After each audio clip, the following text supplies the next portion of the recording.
अब हमसे और दौड़ा नहीं जाता। मैं तो कैलाश लौट जाना चाहता हूँ। नहीं नहीं, खेल का त्याग करना खेल की नीति के विरुद्ध है।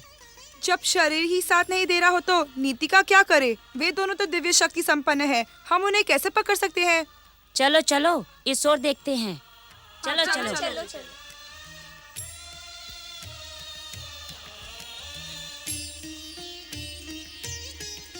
बड़े भैया कार्तिकेय, हमें पकड़ना तो दूर, वे हम तक पहुंच भी नहीं सकते। मयूरेश्वर, अपने प्रतिद्वंदी को निर्बल नहीं समझना चाहिए।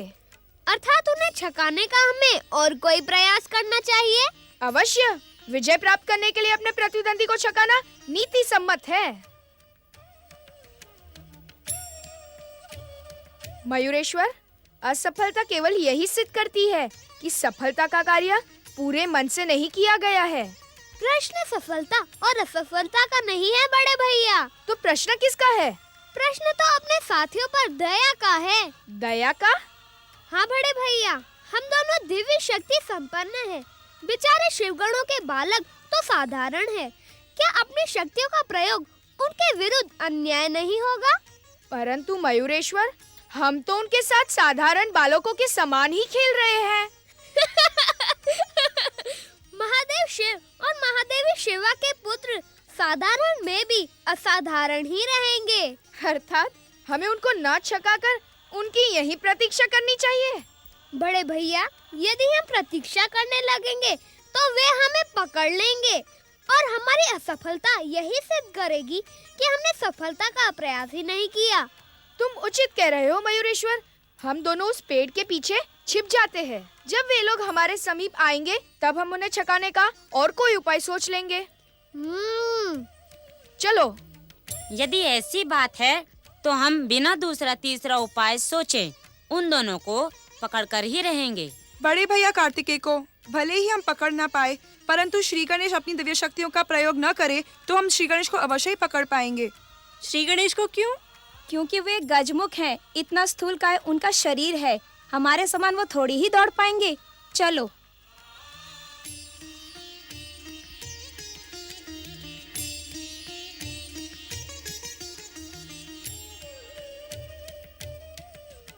आश्चर्य तो मुझे इस बात का हो रहा है गणेश कि तुम गजमुख होकर भी मेरे साथ इन ऊंचे नीचे स्थानों पर कैसे चढ़ जाते हो।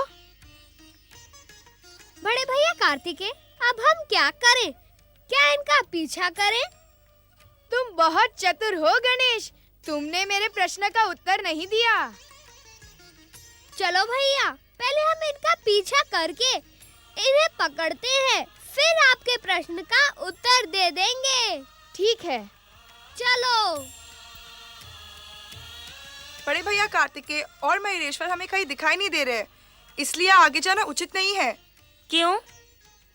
एक बार पिताजी ने मुझे बताया था कि इस वन में वृक्ष नरभक्षी होते हैं। वृक्ष भी कभी नरभक्षी होते हैं? पिताजी असत्य तो नहीं कहेंगे। यदि हम यहाँ खड़े रहे तो उन दोनों को पकड़ेंगे कैसे? वे हमें अपने पीछे पाकर यह समझेंगे कि हमने अपनी दिव्य शक्तियों का प्रयोग किया है। परंतु जब उन्हें अपनी मूर्खता का ज्ञान होगा तब तो वे अवश्य ही लज्जित होंगे। आप ठीक कह रहे हैं भैया।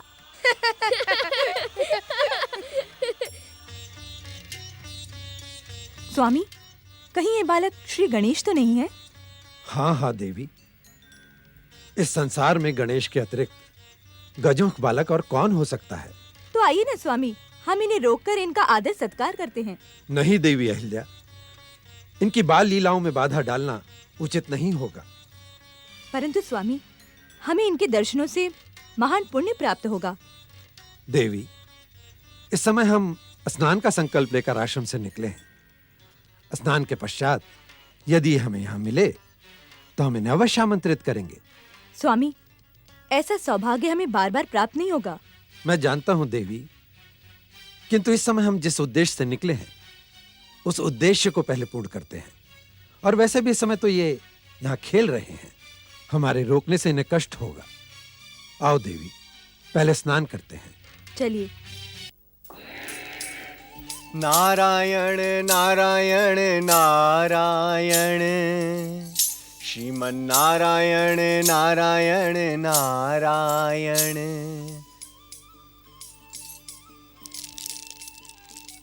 आज मैं अपनी जिज्ञासा में भटकते भटकते आर्यावर्त के दक्षिण क्षेत्र में आ पहुंचा, किंतु सदा वेद मंत्रों से गुंजित रहने वाला महर्षि अगस्त्य का आश्रम आज इतना शांत क्यों है?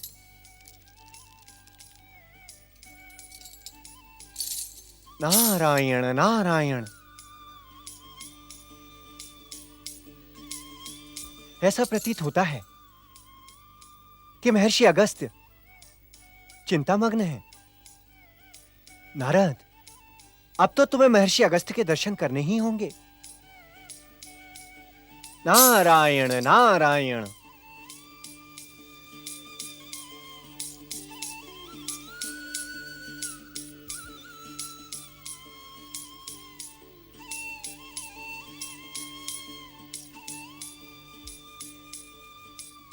नारायण नारायण।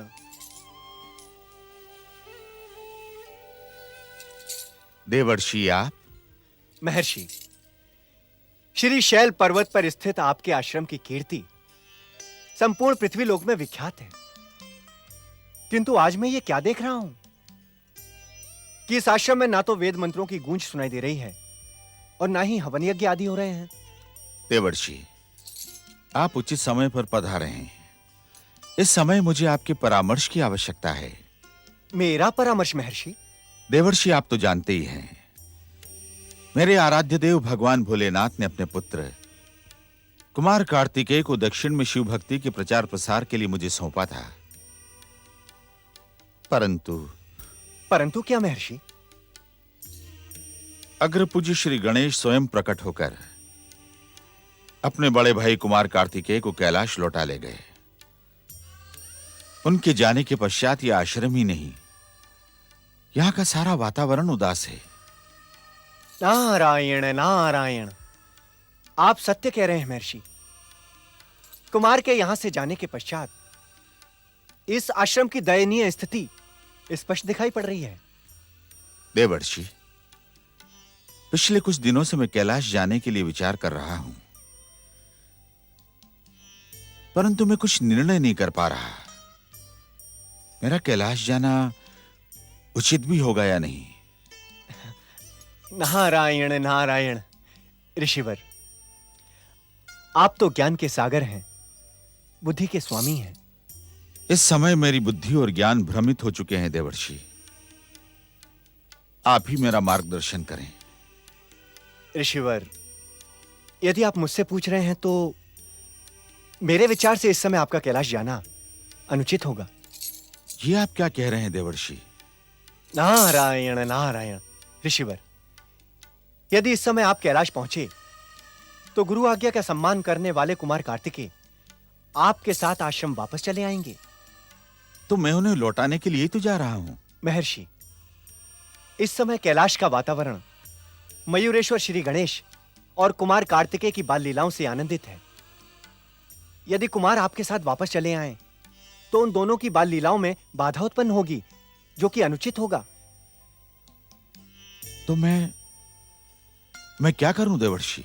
ऋषिवर, इस समय आप वही करें जिसका परामर्श आप समस्त संसार को देते हैं। आप अपना सर्वस्व अपने आराध्य को समर्पित कर दें। समय आने पर वे स्वयं आपको संकेत देंगे। नारायण नारायण।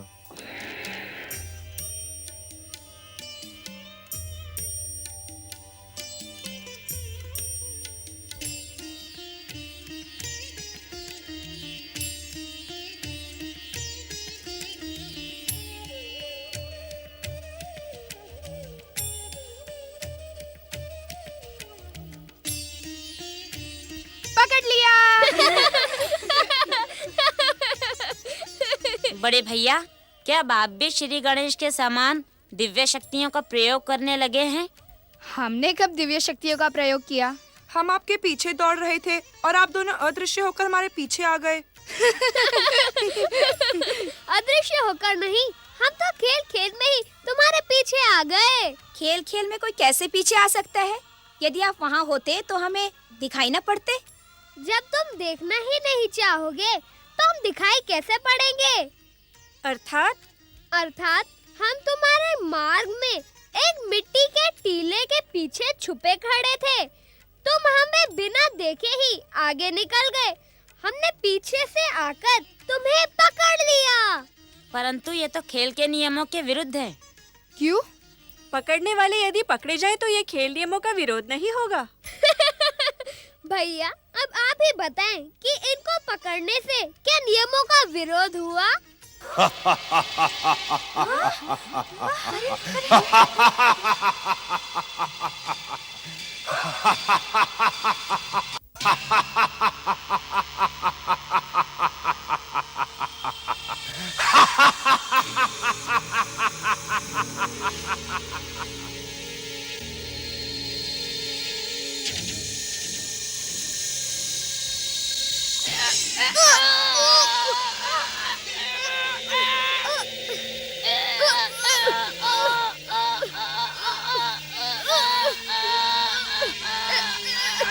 मयूरेश्वर, माँ शक्ति का स्मरण करो, वे अवश्य ही हमारी सहायता करेगी।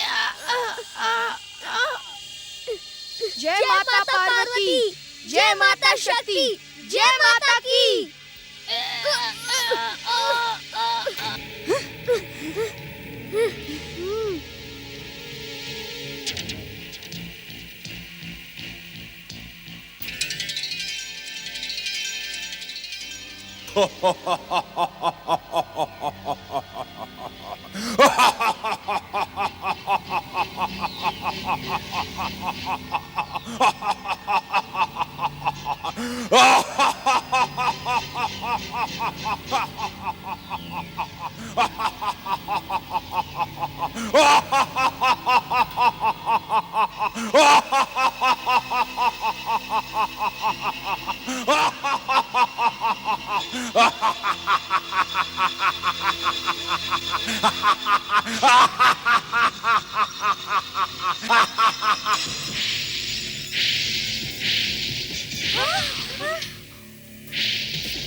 मैंने कहा था ना तुम्हें, इस वन में वृक्ष नरभक्षी हैं।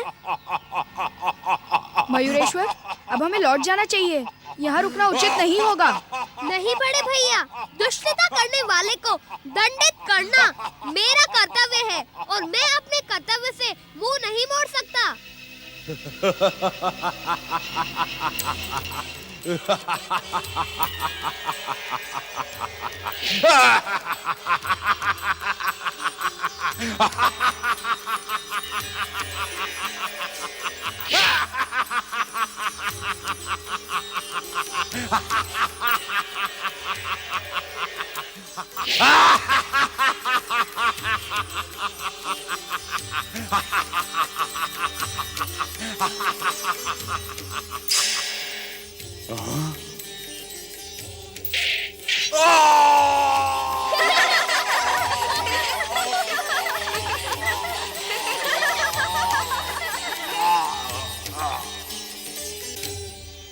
भैया कार्तिकेय और मयूरेश्वर श्री गणेश की जय।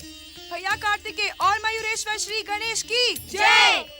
बड़े भैया कार्तिकेय और मयूरेश्वर श्री गणेश की जय। बड़े भैया कार्तिकेय और मयूरेश्वर श्री गणेश की जय।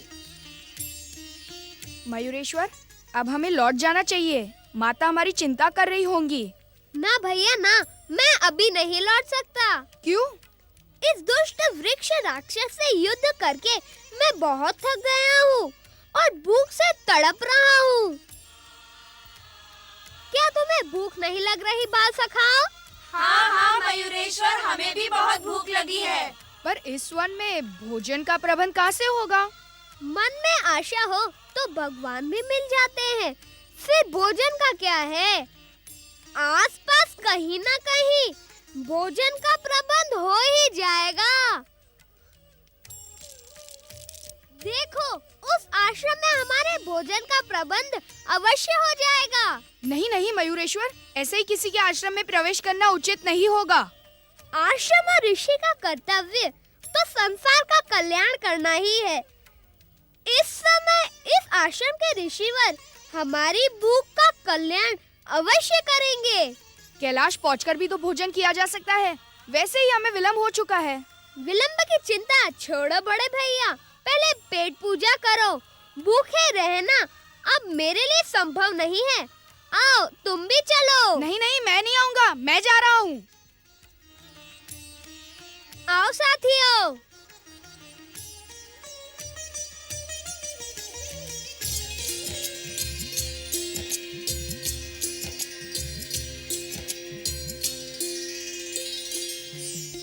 ठहरो, ऐसे नहीं, पहले आश्रम के स्वामी को पुकारो, उनसे भोजन मांगो।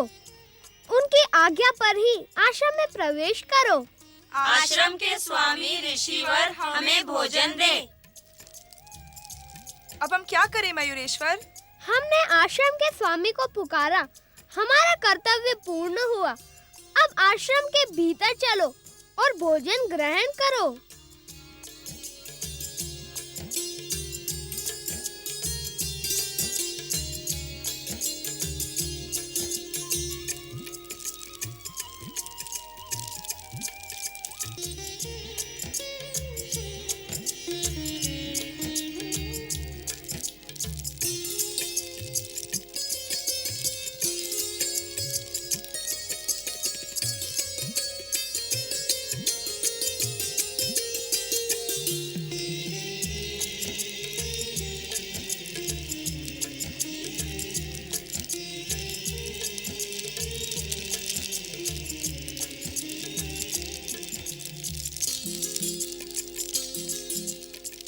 इतनी सी सामग्री से मेरा क्या होगा?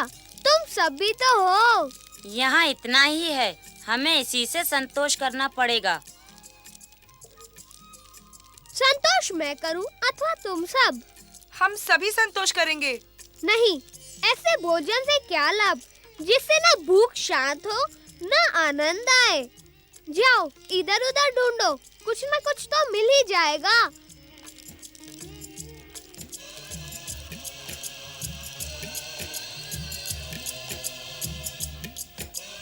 अरे वहाँ फलों के कितने पेड़ हैं?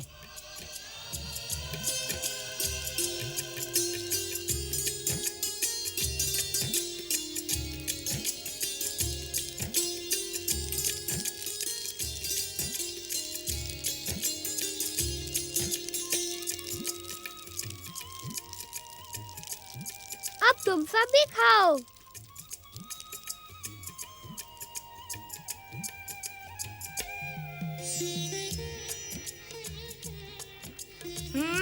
स्वादिष्ट है।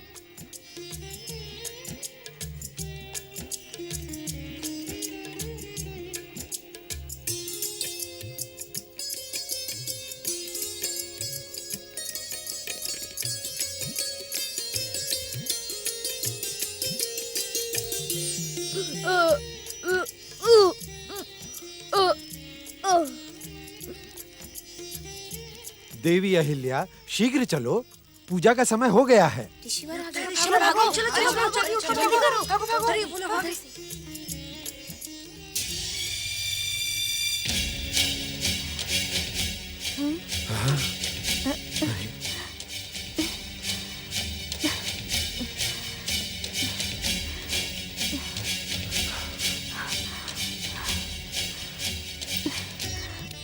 स्वामी, किसी ने हमारा आश्रम उजाड़ दिया।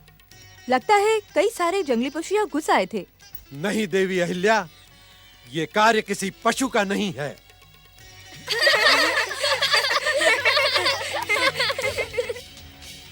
गौरी पुत्र गणेश। स्वामी, गौरी पुत्र गणेश को हमारा आश्रम उजाड़ने की क्या आवश्यकता थी? हम तो स्वयं ही उनके अतिथि सत्कार के लिए तत्पर थे। गौरी पुत्र गणेश ने यह उचित नहीं किया। हमें इसका विरोध करना होगा। बाल लीलाओं की भी एक सीमा होती है। स्वामी, बालक तो बालक ही होते हैं ना। यदि बालकों का बालकपन ऋषि और आश्रमों की मर्यादाओं का उल्लंघन करने लगे तो उसका विरोध करना होगा, क्योंकि बालकों के चरित्र और भविष्य के निर्माण का कार्य आश्रम ही करते हैं। स्वामी, श्री गणेश तो महादेव शिव और महादेवी गौरी के पुत्र हैं। इसी कारण देवी अहिल्या, उनका उत्तरदायित्व औरों से अधिक है। शिव और पार्वती का पुत्र जो कार्य करेगा, संसार उससे आदर्श ग्रहण करेगा। बाल लीलाएं उद्दंडता तक पहुंच जाएं, इससे पूर्व उन्हें रोक देना चाहिए। हम इसका विरोध अवश्य करेंगे।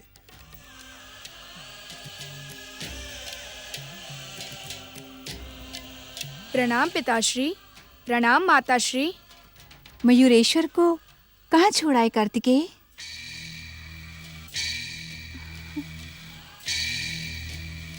तुम्हें इतना विलंब कैसे हो गया कुमार? क्षमा करें माता, विलंब का कारण आप मयूरेश्वर से ही पूछ लीजिएगा। वो मेरी कोई बात ही नहीं मानता है माता।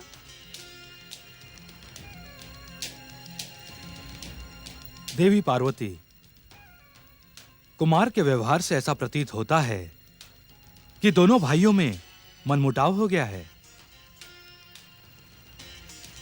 परंतु मयूरेश्वर कार्तिकेय के साथ लौटा क्यों नहीं? मयूरेश्वर कहीं बाल लीलाओं में खोया हुआ है। वो शिवगणों के बालकों के साथ कहीं रम गया है। बाल लीलाओं में ऐसा क्या रमना कि माता पिता की चिंता ही ना हो उसे? आने दीजिए उसे।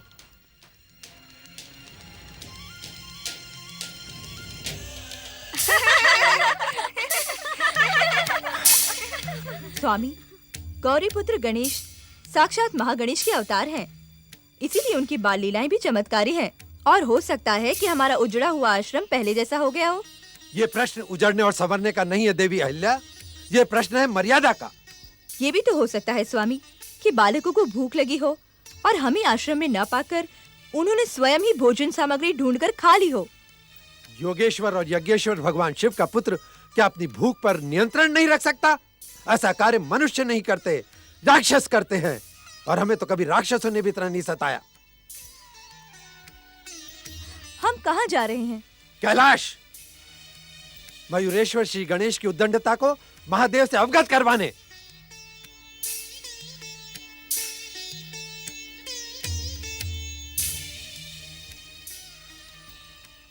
प्रणाम ऋषिवर, प्रणाम माता अहल्या।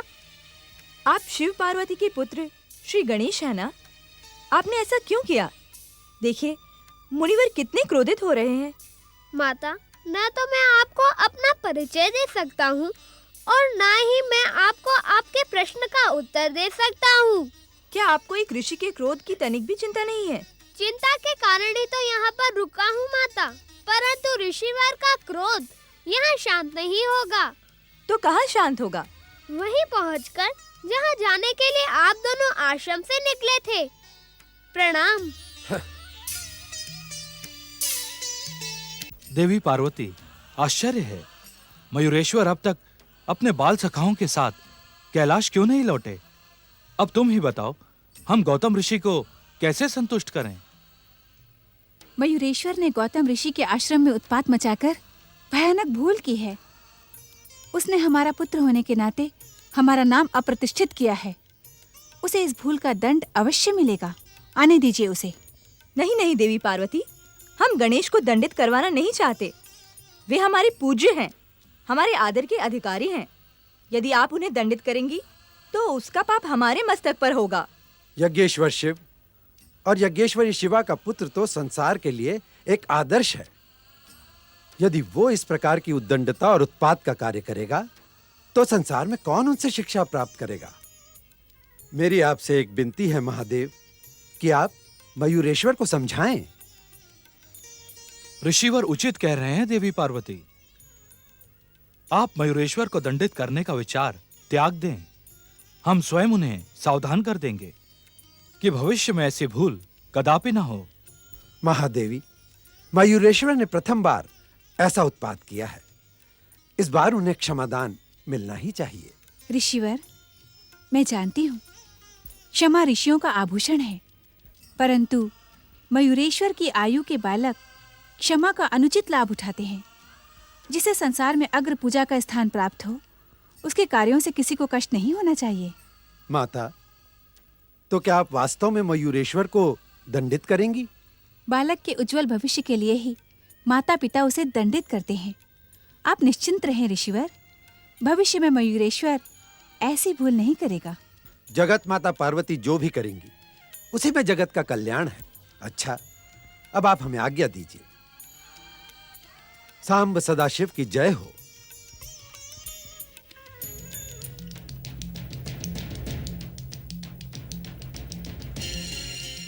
प्रणाम ऋषिवर, प्रणाम माता अहल्या। यदि हमसे जाने अनजाने में कोई अपराध हुआ हो तो हमें क्षमा कर दें।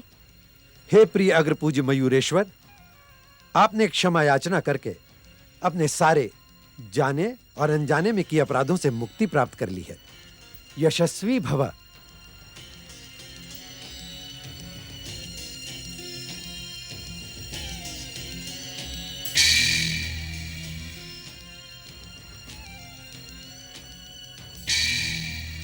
माता, अपने क्रोध का त्याग करें। मयूरेश्वर की ओर से मैं आपसे क्षमा याचना करता हूँ। इसे दंडित ना करे माता। तुम्हें मयूरेश्वर की ओर से क्षमा याचना करने की आवश्यकता नहीं है कुमार।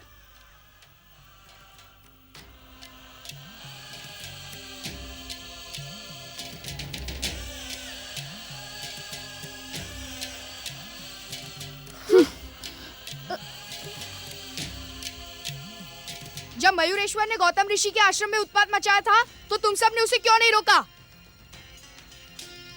शांत क्यों खड़े हो? मेरे प्रश्न का उत्तर क्यों नहीं देते? उत्पात तो हम सब ने मिलकर मचाया था बड़े भैया। दोषी हम सब हैं, क्योंकि हमें भूख लगी थी। कुमार, भूख लगने पर भोजन को पाना तो हर प्राणी का अधिकार है। यह अधिकार दिलाने के लिए मयूरेश्वर ने इनकी सहायता की। इसमें अपराध कैसा? पिताश्री, भोजन प्राप्त करना अपराध नहीं है, किंतु भोजन प्राप्त करने के लिए किसी के आश्रम में उत्पात मचा देना, ये तो अपराध ही माना जाएगा ना। कुमार, आश्रम किसी के निजी संपत्ति नहीं होते। उस पर समाज के हर प्राणी का समान अधिकार होता है।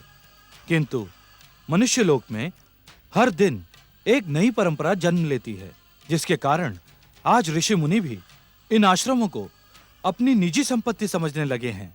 जिस स्थान पर ऋषि मुनि यज्ञ, आराधना, पूजा पाठ और निवास करते हैं, वो स्थान तो उनका ही कहा जाएगा ना। नहीं कुमार, कहने को तो प्राणी का जीवन भी अपना नहीं है। अर्थात प्राणी का जीवन भी परमात्मा की इच्छा के अधीन है। जिस प्रकार प्रत्येक प्राणी को भूमि, प्रकृति और परमात्मा की देन है, उसी प्रकार भोजन, फल, फूल सभी कुछ प्रकृति और परमात्मा की देन है। संग्रह की प्रवृत्ति रखने वाले मनुष्य इन्हें अपना मानने की भूल कर बैठते हैं, जो अनुचित है। इसका अर्थ हुआ कि मयूरेश्वर ने कोई अपराध नहीं किया। अर्थ तो यही हुआ कुमार कार्तिकेय, परंतु इस अर्थ को तुम्हारी माता माने तभी इस अर्थ का सार्थक होगा। प्रणाम पिताश्री।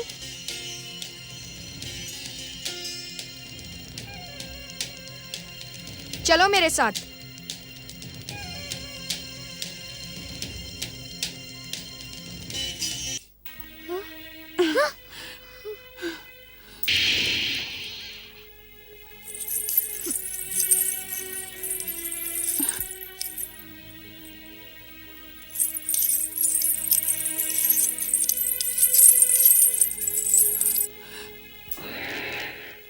नारायण नारायण हरि हरि, श्रीमन नारायण नारायण हरि हरि, श्रीमन नारायण नारायण नारायण नारायण। तेरा उत्पात सारी सीमाएं तोड़ चुका है मयूरेश्वर। शिव पार्वती का पुत्र होने का लाभ उठाकर तू अपनी मनमानी करता है। ऋषि मुनियों को सताकर तू हमें चारों ओर अपमानित करवाता है। हाँ माताश्री, आप मयूरेश्वर को दंडित ना करें। जिस अपराध का दंड आप मयूरेश्वर को दे रही है वो उसने अकेले नहीं किया, ये सब भी उसके दोषी हैं। मयूरेश्वर को मेरे दंड से बचाने के लिए तुम असत्य कह रहे हो कुमार। मैं सत्य कह रहा हूँ माता, स्वयं इन सब ने ही मुझे सत्य से परिचित कराया है। मैं जानती हूँ मयूरेश्वर को बचाने के लिए ये सब असत्य कह सकते हैं, इसलिए मैंने इनसे कुछ नहीं पूछा। परंतु माता, कुछ कहने की आवश्यकता नहीं है। मयूरेश्वर इन सब का नेता है। यदि ये न कहता तो क्या ऋषि गौतम के आश्रम में जाकर इनमें से कोई भी उत्पात मचाने का साहस कर सकता था? नारायण नारायण।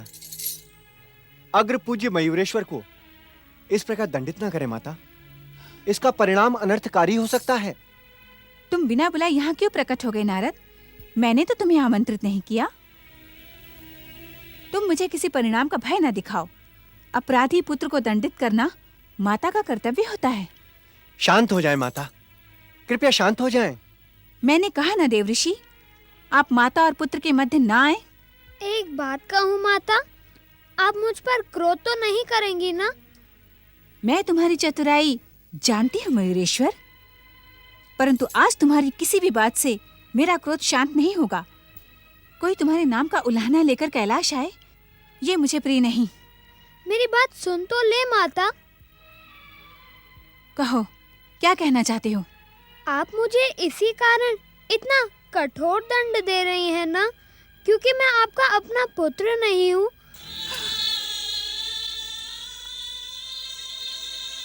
आप मुझसे सौतेला व्यवहार कर रही हैं ना माता?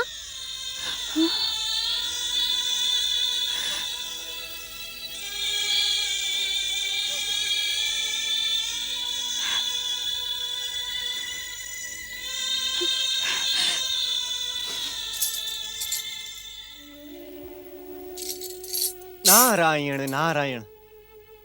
हे मयूरेश्वर, आपको दंड देने का माता का उद्देश्य पूर्ण हुआ। अब यदि आप आज्ञा दें तो मैं आपकी ये लौह श्रृंखला खोल दूं? नहीं देवर्षि, मैं अपनी माता के न्याय का अपमान नहीं करना चाहता। नारायण नारायण। हे मयूरेश्वर, तो क्या आप इसी लौह श्रृंखला में बंधे रहेंगे? नहीं देवर्षि, मेरे इस मयूरेश्वर अवतार का उद्देश्य इस घटना के साथ पूर्ण हुआ। अब मैं इसी स्वरूप में इस कैलाश की और आप सबकी विदा लेकर श्री महागणेश के पास जा रहा हूँ।